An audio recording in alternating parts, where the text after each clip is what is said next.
bagaimana tinjauan yuridis jika hutang piutang diikat dengan ikatan jual beli?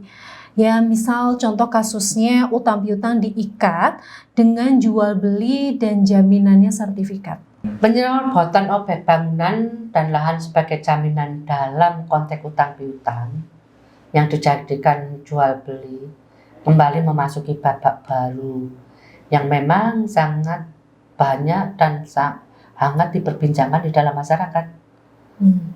Biasanya hal ini karena ada mafia yang khusus mereka itu meminjamkan dana, istilahnya itu dana talangan dengan waktu yang pendek, dengan syarat-syarat yang besar, diskonto 25% di depan, kemudian dengan bunga yang tinggi juga, tentunya membuat para pihak yang melakukan kesepakatan itu menjadi tidak imbang.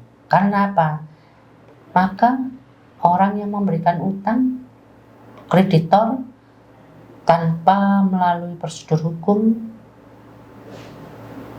mereka bisa mengambil rumah dan isinya. Dan ini kan namanya kan perbuatan melanggar hukum, karena menggelapkan barang milik orang, sedangkan itu bukan utang, bukan jual beli, tapi utang piutang saja. Nah, hal ini namanya cacat kehendak. Karena apa? Ketika masing-masing orang melakukan tindakan mengikatkan diri hanya karena kebutuhan mendesak, memanfaatkan situasi, kemudian ketika orang itu tidak berdaya, maka beralihlah seluruh kepemilikan dari kreditor. Nah, itu melanggar sahnya sebuah perjanjian. Bagaimana sih jerat hukum bagi notaris yang menyelundupkan hukum dalam akta otentik? Ya, ini yang perlu digarisbawahi, Mbak Lili. Masalahnya kan notaris itu mendapatkan mandat dari negara untuk menjalankan peraturan perundang-undangan tentang pertanahan, tentang perikatan. Tidak hanya pertanahan, tentang jual beli dan lain, tentang akta-akta otentik. Nah, di situ notaris itu wajib tahu dan wajib paham siapa-siapa yang datang kepadanya. Apakah memang benar dia melakukan ikatan jual beli? Kalau ada ikatan jual beli berarti ada para pihak yang tidak dirugikan. Berarti ada unsur halalnya. Notaris tahu, bukan notaris tidak tahu, harus tahu ini cacat kehendak atau tidak. Notaris tahu. Nah, apabila notaris sudah tahu bahwa ini cacat kehendak karena ada penyelundupan hukum, ya, tapi tetap dibuatkan. Tentunya notaris melakukan perbuatan hukum karena menerapkan hukum yang keliru, yang tidak pas. Hukumannya apa? Ya, hukumannya bisa pidana, bisa perdata. Karena itu kan merugikan debitur secara material dan imaterial. Dia debitur sudah membayar utang, sudah membayar denda, sudah membayar bunga. Ketika dewan prestasi karena permasalahannya, harusnya kan dimediasi. Ya kan, dimediasi. Bukan malah diberikan perikatan jual beli sehingga tidak ada mediasi, langsung ada perampasan. Nah, kalau perampasan ini sudah melanggar perbuatan melawan hukum, menempati, menguasai, ya kan?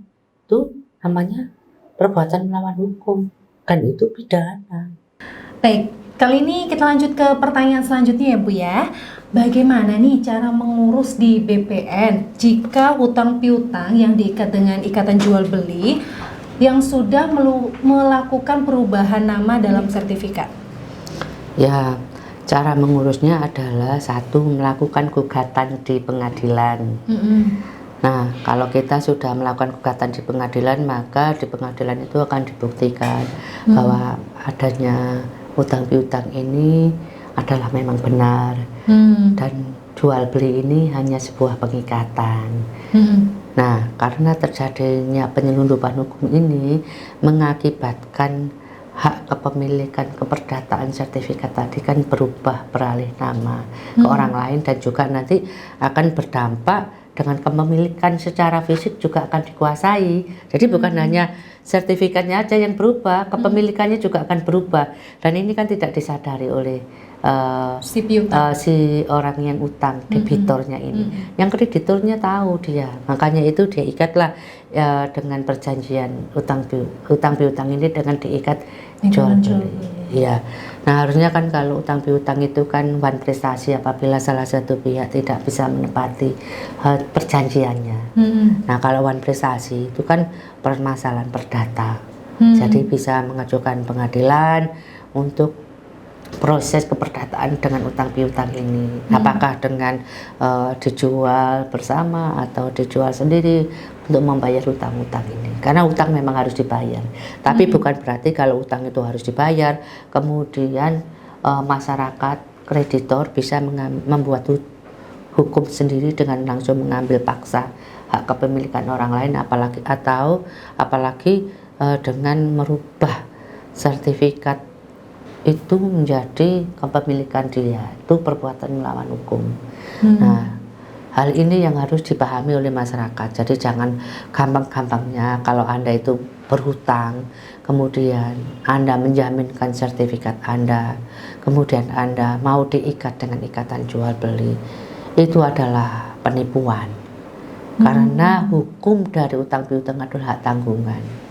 Kalau jual beli itu ya memang murni jual beli. Jadi antara A dan B memang sepakat. Jadi orang menjual itu melakukan perikatan itu ada perjanjian itu, yaitu harus dilakukan oleh orang yang memiliki kemampuan, cakap, ya memang memiliki keperdataan, memang memiliknya dia, ya toh. Kemudian tidak ada unsur penipuan, tidak ada unsur pemanfaatan keadaan dan faktor halal yang lainnya. Lah, kalau itu bukan jual beli tapi utang piutang dilakukan jual beli, itu kan berarti perikatannya kan cacat hukum, Mbak. Memanfaatkan keadaan orang yang terjepit utang, ya, kemudian dia mengambilkan keuntungan sebanyak-banyaknya, karena negara juga sudah hadir melarang